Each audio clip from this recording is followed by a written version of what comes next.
What's up, guys? The Fed's just announced that they're going to cut interest rates for the first time in 4 years. This past week, they announced they are cutting rates by 50 basis points or 0.5%. This drops the Fed funds rate from 5.33% all the way down to 4.83%. So what does this all mean for you? In today's episode, we're going to break down how this rate cut impacts you, as well as some major misconceptions around rate cuts that I promise you don't want to miss, so stick around. Welcome back, guys. Be sure to hit that like and subscribe button if you like today's content. And of course, if you need help with your own financial plan, reach out to us at www.modernwealth.com. That's modern, spelt with no vowels, wealth.com. So very quickly, let's talk about why the Fed cut rates in the first place without turning this into a lesson on monetary policy. In a nutshell, the Fed has two primary objectives. The first is to maintain price stability, and the second is to maintain maximum employment. The Fed's raised interest rates to a multi-decade high in the first place in an effort to curb the highest inflation that we've seen in modern history. Well, now year-over-year inflation is down to 2.5%, which is close to the Fed's target of 2%. However, unemployment is slowly starting to tick up. So the Feds, as a preventative measure, decided to cut interest rates by 0.5%. Cutting interest rates makes borrowing cheaper and encourages consumers to spend more. It also encourages businesses to expand since the cost of capital is cheaper, and it encourages investment since the interest you earn on idle cash is lower. So before we talk about how this all directly impacts you, let's talk about what it doesn't mean. First and foremost, one of the biggest misconceptions that is out there is that mortgage rates move directly in lockstep with what the Federal Reserve does. In other words, if the Feds cut interest rates by 0.5%, mortgage rates should theoretically move 0.5% down as well. Well, that isn't necessarily the case, and here's why. Take a look at this chart that shows the average rate on a 30-year fixed mortgage. On May 2nd, 2024, the average 30-year fixed mortgage was 7.22%. Now, if you fast forward to 6 days prior to the Fed's cutting interest rates, the rate had fallen between May 2nd and September 12th, 2024, all the way down to 6.2%. Now, remember, between those months, the Fed hadn't cut rates. Now, if we take a look at mortgage rates a day after the Fed announced that 50 basis point cut, the rate is 6.09%. It didn't fall 0.5%. It only fell 0.11% from just the week prior. Looking at this data, you probably have noticed this gradual decrease in rates over the last couple months. And that is because the mortgage market moves in anticipation of what the Fed is going to do. So if you're someone looking to refinance your mortgage or even buy a home, I would be careful waiting for the Fed to actually announce another rate cut, because the mortgage market will likely move ahead of what the Fed is anticipated to do. And in the Fed's case, the Fed is anticipated to cut rates another 0.5% before the end of the year and a full 1% by the end of 2025. You're going to notice the same effect with the bond market. The 10-year Treasury, which many consider to be the pulse of the bond market, was at nearly 5% in October of 2023. Over the last 11 months, it has fallen considerably. By the time the Feds announced the rate cut, it had spent the last several months falling all the way down to 3.7%. So if you're someone who likes to own bonds in your portfolio or has a need for them, it might behoove you to explore locking in some yield on the longer end of the yield curve while rates are still higher.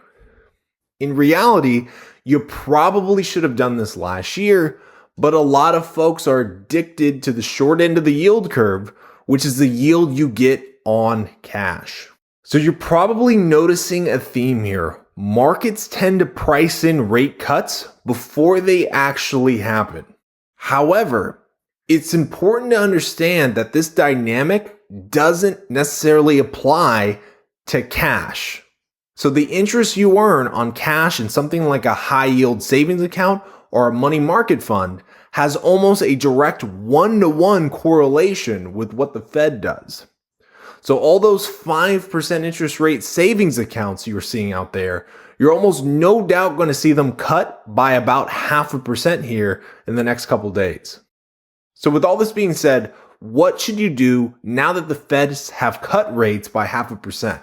Well, I've been saying it for a long time now, but cash is a trap. So many folks out there are holding an excessive amount of cash in their portfolio because the interest rate on savings accounts has been higher.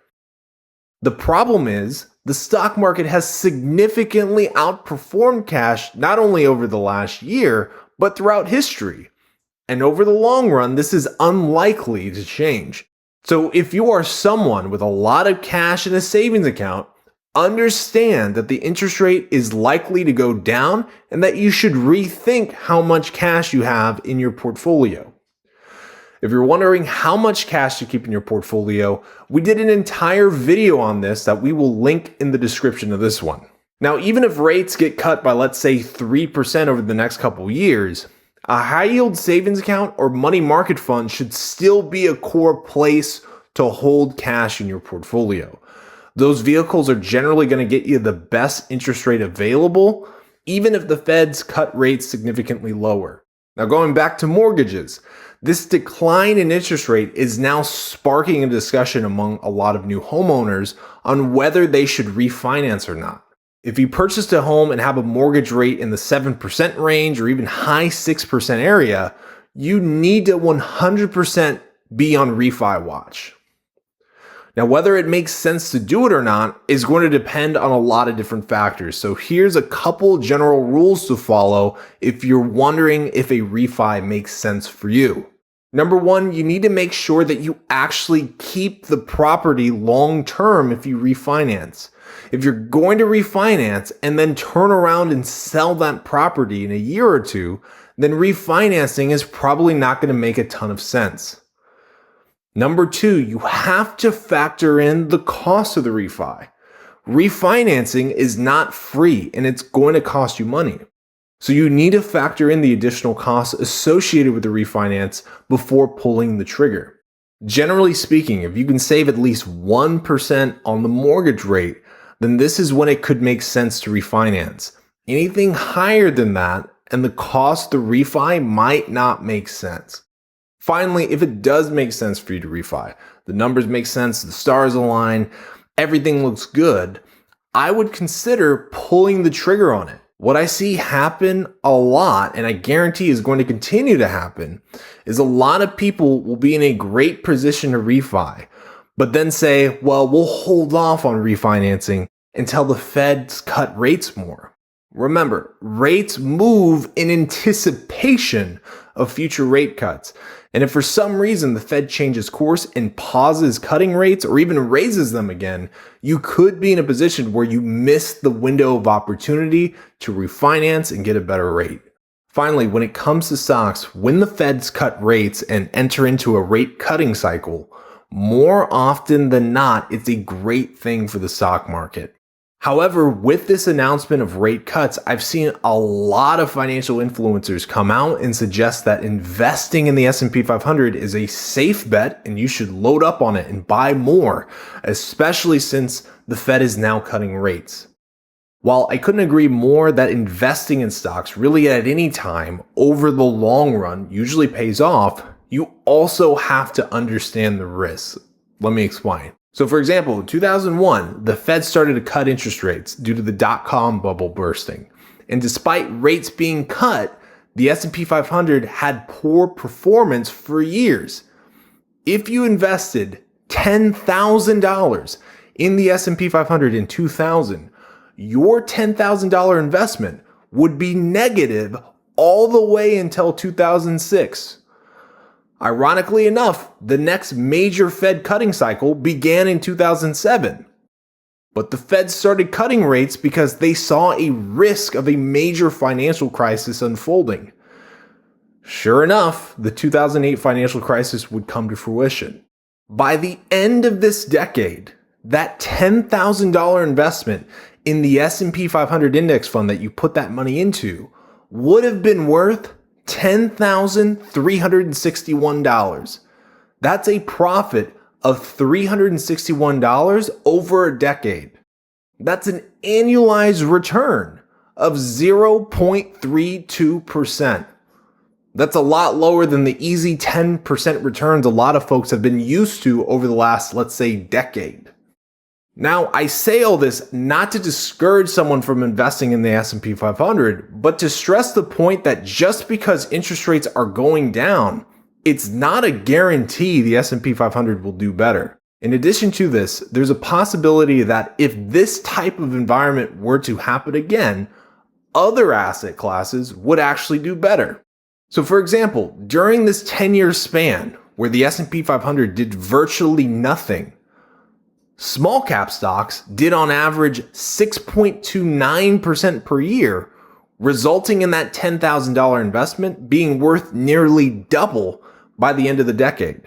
And this is probably going to come as a huge surprise, but even an investment in a total bond market index fund would have yielded significantly better returns over that decade, with an average annualized return of 6.02%.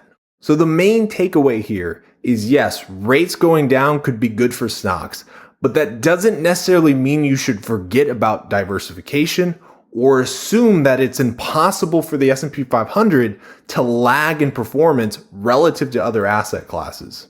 So there you have it, guys. I hope you found today's episode helpful. Be sure to like and subscribe if you like today's content. And of course, if you need help with your own financial plan, reach out to us. Don't be shy at www.modernwealth.com. That's modern spelt with no vowels, wealth.com. I'll see you next time.